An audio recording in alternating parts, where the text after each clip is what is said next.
Another thing is, and I'm going to get to another point, Okay. is that people have made so many bad moves in life. They seem good.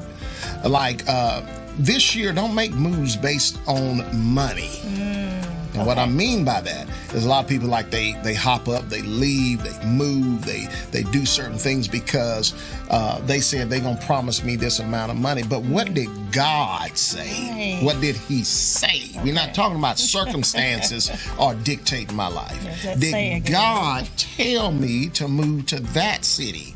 Okay, yeah, you may be making more money, but that don't mean that's what God said. Great point. See, Yes, in other words, like your church is in this city, this is what God has for you. Your assignment is in this city, but somebody promised you more money, and you hop up and you go to that place, and you're totally out of the will of God. Nothing wrong with making more money. Sure. The problem is that your assignment, your place is right here or wherever you are, and God didn't tell you to go there. And actually, if wherever you are, God could actually get more money to you in the place where he has you, and you don't have to be running around the nation or the country trying to find something to help make ends meet.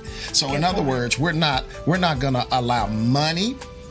We're not going to allow relationships, none of that kind of stuff to dictate to us or to be the voice that causes us to move out on things that God didn't tell us to move out on. Amen. And so we got to be careful with that because, those kind of things open up and happen, and people say, God, lead me.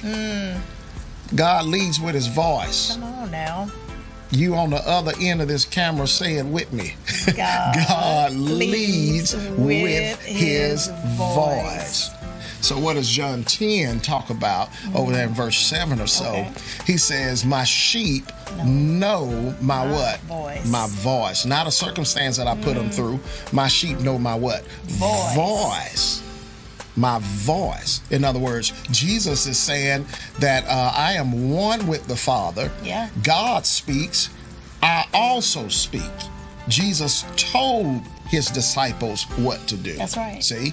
And so he says, my sheep know my what? My voice. And then watch this. He says, and a stranger's voice they will not follow. That's exactly right. Now watch this. Now some translations say they will not hear. Okay. But the translation that says they will not follow, notice it didn't say they will not hear a stranger's voice. Okay. They won't follow a stranger's voice. I see your point. In other words, sometimes people are hearing God's voice, but also sometimes people are hearing the stranger's voice.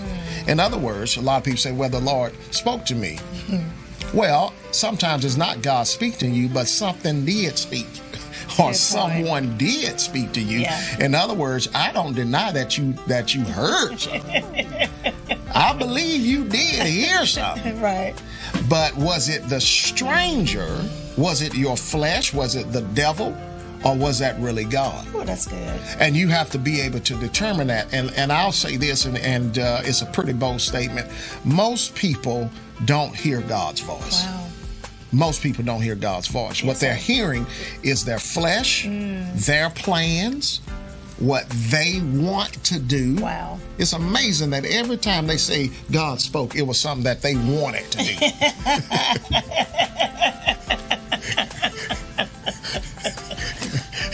It's so true. It was never something that bucked up against their flesh. Right. You understand? Yeah, I do. So like when God spoke to us about our mission, I didn't want to do that. Y'all crazy? Got to almost be crazy. You didn't want to go everywhere. No. You know how comfortable it is to be comfortable?